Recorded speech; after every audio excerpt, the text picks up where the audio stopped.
This is a 1976 FJ40. This truck was redone, I'd say 5 or 6 years ago, completely. It's been painted, new wheels from Toyota, new hubcaps. Those are brand new. The tires have about maybe 1,000 miles on them. They're all BFG mud terrains.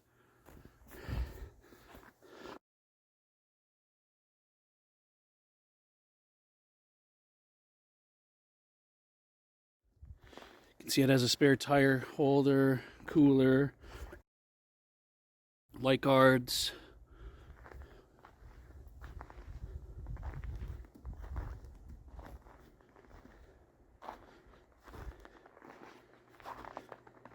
Also has front bumper by the same company. Company's 4+. They're made out of Arizona. It has a Warren 827450.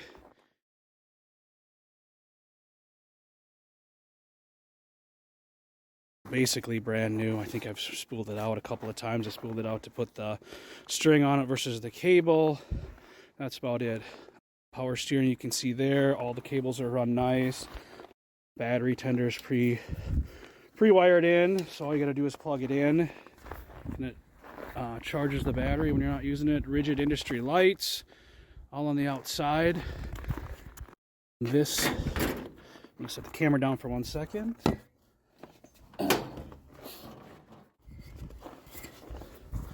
Under the hood is a GM Performance. Is a ramjet fuel injected engine, so it's not carbureted. It is fuel injected. This is a crate engine. It's not out of something, so this engine has about, I'd say, 4,000 to 5,000 miles on it, somewhere in that area.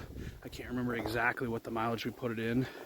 All the wiring that you'll see for all the auxiliary stuff is all done here with a separate fuse box, separate relays, because I didn't want to tap into the original harness and make it worse. So that you'll see some of the wiring here is all run up in here. Nothing's really connected into the factory harness. It's all two harnesses, if you will, just to preserve the originality of the other harness, the original harness. I relocated the battery over here just for ease of use. You could put a bigger battery in there. Previous owner had something different in there.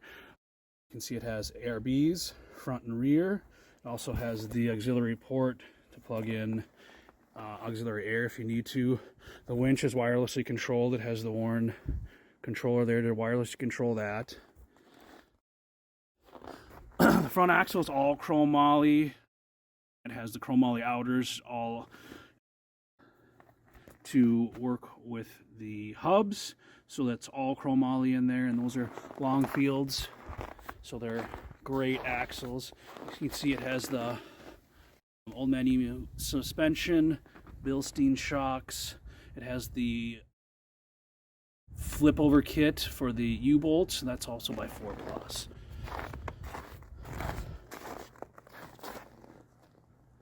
Power steering is a GM power steering. All the underside is minus being a little dirty from, we're in Minnesota here, so I can't pressure wash it, but other than that, you can see there's nothing on the frame, there's nothing anywhere. Passenger side here. First of all, I want to point out that this is a 5-speed and H55 in here, so the old 4-speed was removed. The H55 with the newer style split case transfer case was put in.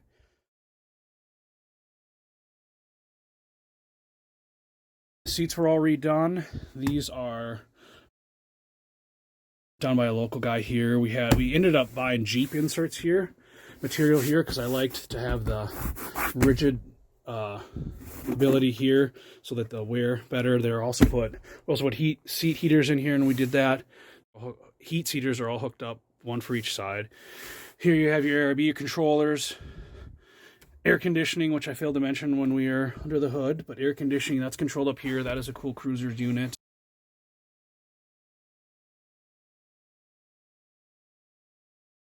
All your switches up here, pull for warm, pull for fan, everything works. Window wipers work. Obviously the choke is not hooked up because we got fuel injected, but your heater here, 4-wheel drive. Here's the auxiliary switches that are all part of the other electronic stuff here. So your seat heaters, one for each side. Music, it will turn on. I have all these hooked up so the truck doesn't have to be on to do that.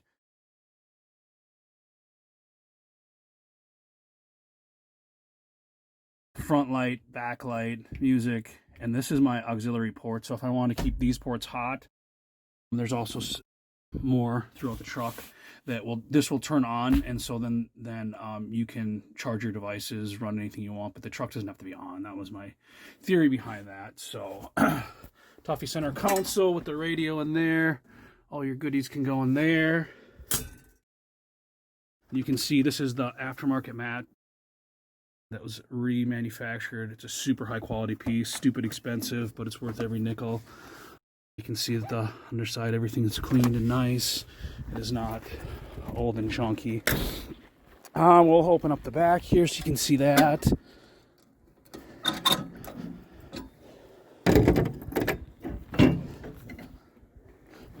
Both of these swing out. Doors open like they should. We have a mat back here too, just for protection, but you can see it's not hiding anything. Everything's nice and new. These seats were not recovered. There's a one little thing here. If you know anything, you can jump online and buy those things pretty cheap. It was one of those last things that I never got to, and I was always going to get to it, and I never did. So headliner's just okay. That was from the original guy that rebuilt it. He did it. There's a few creases here. It's not falling down or anything like that. It's certainly presentable. It's just not brand new. There's a few bumps and scrapes on it on the outside here. I want to point that out. This is from the guy that did the original build here. You can see there's a dent right here, and that's it's not paint, it's not broken through, but it is a dent. And it did pop this window out. It didn't break. Put that back in. In that same deal, this happened here. Basically what he did is he was next to a pile of logs that had been logged, and he hit a stump, and it turned him over, and it just kind of leaned it against that log pile. He was too close to it. So that's really about it. The rest are just some minor scrapes from running up against a few things here. The other thing I want to point out is the fenders. Both fenders had been replaced since the paint. Again, not by me. They are a little bit different shade. My wife tells me I'm the only one that really pays that much close of attention. And if you don't point it out, people don't know. There was a snorkel on this when I bought it. It's all set up. I just took the snorkel off because I don't like snorkels.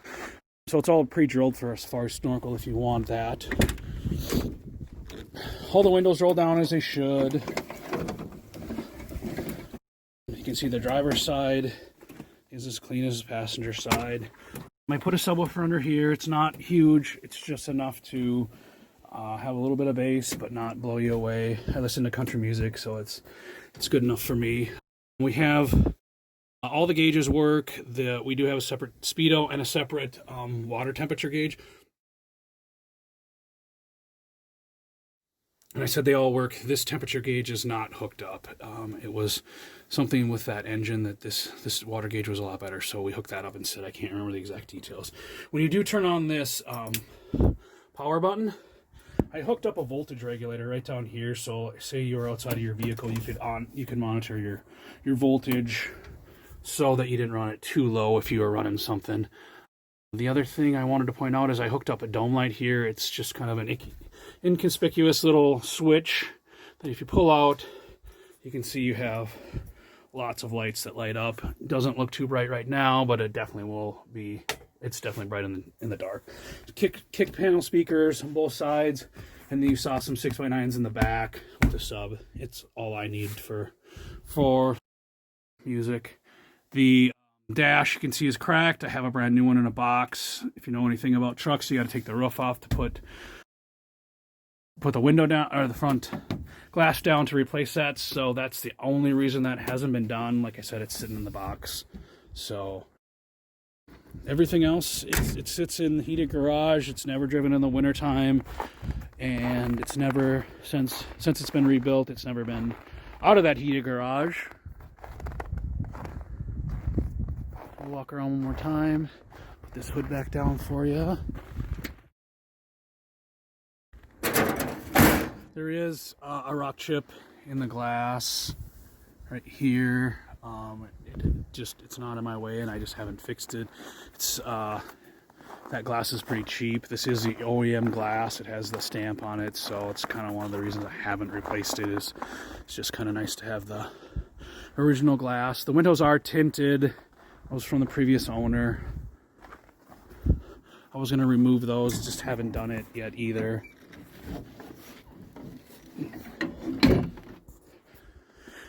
This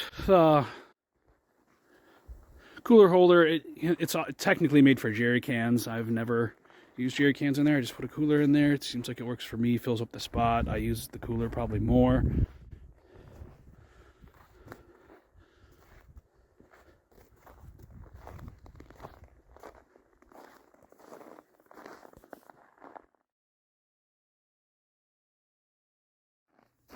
Hi there, 1976 Toyota Land Cruiser. We're going to take you for a little ride today. We're in Minnesota. It's like 5 degrees out, so it's pretty cold. The roads are salty here, so we're just going to drive around the little cul-de-sac in my neighborhood. We're going to do a cold start. I backed the truck out of the garage, turned it off, so it's technically been started here for 1 minute just to back it out of the garage because there's not enough lighting in the garage. So we're going to walk in and start it up, and I'm going to show you the gauge cluster when we start, and then we're going to walk out and show the engine.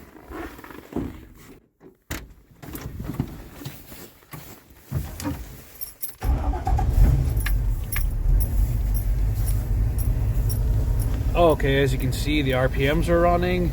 Our water temperature's at cold. Oil temperature's good. You can see we're almost out of fuel, but that's where we're at now. So now we're going to go take a picture of the engine running.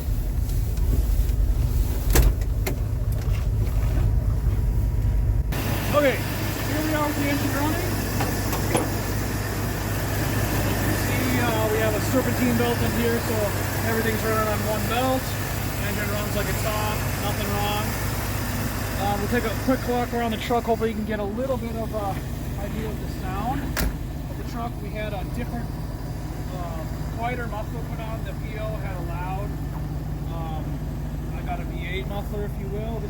I turned around and had a quiet muffler put on, so it's as quiet as they can make it at our local truck. It's still got a little throaty sound, but that's what it is. So we're going to get in it and then take a little spin around the cul-de-sac. Okay, we're going to take the parking brake off. We're going to back up. I always put it in first gear and then go to reverse. If you know anything about these trucks, reverse gear is not synchro, so it might grind if you don't do that.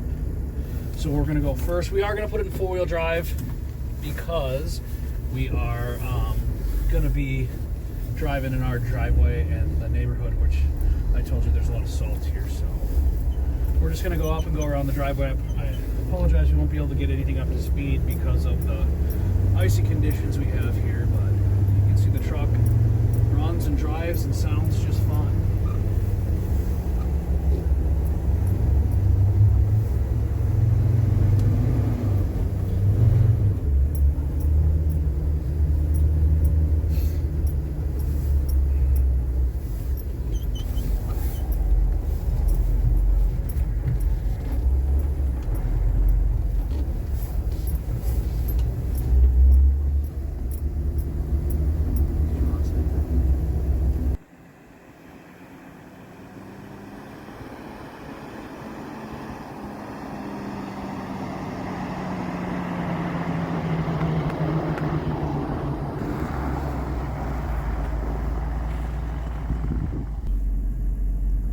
Okay, so now what we're gonna do, we did the short little drive, but now we're gonna put it in 4-low, lock the lockers, and we're just gonna drive through our driveway, or drive through our yard here. We're not gonna spin anything up, but we got quite a bit of snow, and we're just gonna kind of do a little bit of a 4-wheel drive thing for you. So we got it in 4-low. We're gonna put the lockers on. We're gonna engage the compressor. I don't know if you can hear that from the video. We're gonna engage the rear. We're gonna engage the front. So all of our lockers are locked. We're in 4-low, and we're just gonna crawl through our snowy yard here.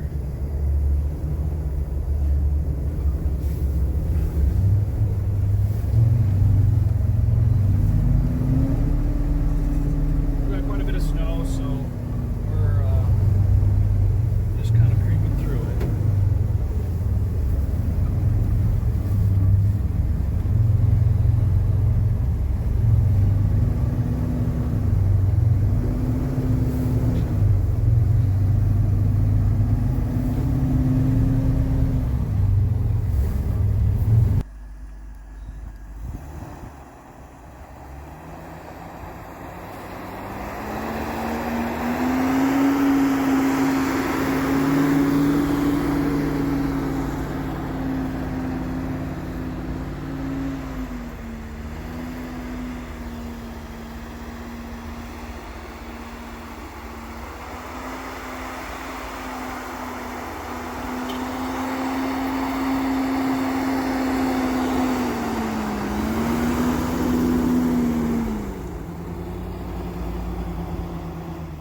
thanks for coming along with the ride for us. We're going to take some more pictures of this, and if you need anything else, let us know. Thank you.